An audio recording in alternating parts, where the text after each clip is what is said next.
They have called each other's names and also attacked each other's policies. But today, an unexpected warmth between Zohran Mamdani and President Trump as they pledge to work together for the good of New York. We have team coverage here tonight. Political reporter Marcia Kramer will talk more about how the men found common ground on their roots in Queens. Let's begin tonight with Jessica Moore. She's live at the White House with details on today's meeting. Jessica.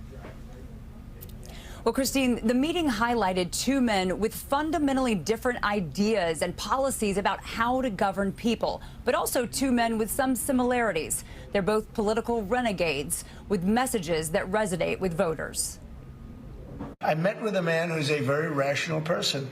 I met with a man who really wants to see New York be great again. President Trump complimenting Mamdani on running a stellar campaign, saying despite taking public swipes at each other for months, the two leaders have the same goals for New York City. We had a meeting today that actually surprised me. He wants to see no crime. He wants to see housing being built. He wants to see rents coming down, all things that I agree with.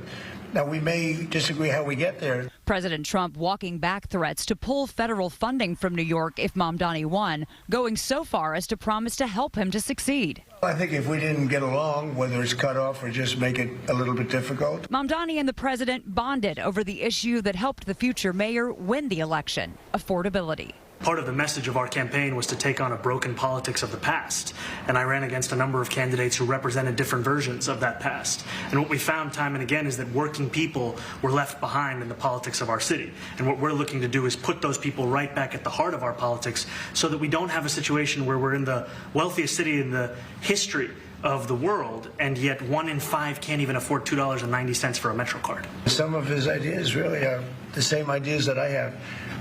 But a big thing on cost, you know, the new word is affordability. Another word is just groceries. You know, it's sort of an old-fashioned word, but it's very accurate. And the issue of policing is one area where the two are not perfectly aligned. However, at one point during that meeting, the president did say he would feel safe and comfortable living in New York with Mamdani as mayor. Live outside the White House, Jessica Moore, CBS News, New York. Jessica, with the city being a sanctuary city, immigration raids are certainly a big concern. Did that subject come up at today's meeting?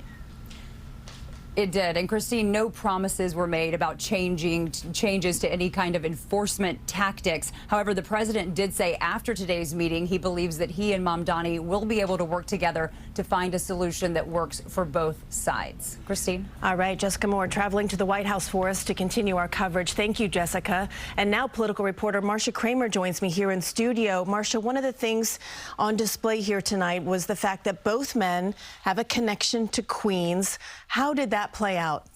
Well, I can tell you this. Several times during the campaign, the mayor-elect talked about how he made a point of talking to people in Queens who had voted for Trump. Take a listen. I shared with President Trump that when I spoke to Trump voters on Hillside Avenue, including one of whom was a pharmacist that spoke about how President Trump's father actually went to that pharmacy not too far from Jamaica Estates, that people were tired of seeing our tax dollars fund endless wars. Mamdani was making the point that his affordability agenda and the president's affordability agenda can jibe, and that they could work together to lower grocery prices, drug prices, and other things that make the city less affordable. So, Marcia, one thing that we always like to look at when two leaders meet, particularly for the first time, is body language. So let's talk about that during this post-meeting news conference. Was there anything that you picked up on? Well, they were very touchy-feely. The president was certainly touching Mr. Mamdani. He shook his hand, he touched his shoulder, he touched his hand. And I think that that was the message that the president was trying to say, is that we can be friends. And I think that's an important message for people here in New York, some of whom may be worried about the change in the philosophy and the ideology of Mr. Mamdani, but also worried about whether there could be a working relationship between Washington and New York. Well, maybe in the season of Thanksgiving, this is the right tone to take. I don't see them sitting down and having turkey together, but I think that they're working it out, and I think that you're going to see more cooperation as the months unfold. Okay, thank you, Marcia. And for more on the Trump-Mamdani meeting, tune into the evening news at 6:30. Also, Jessica, we'll have another report from Washington tonight at 11 o'clock.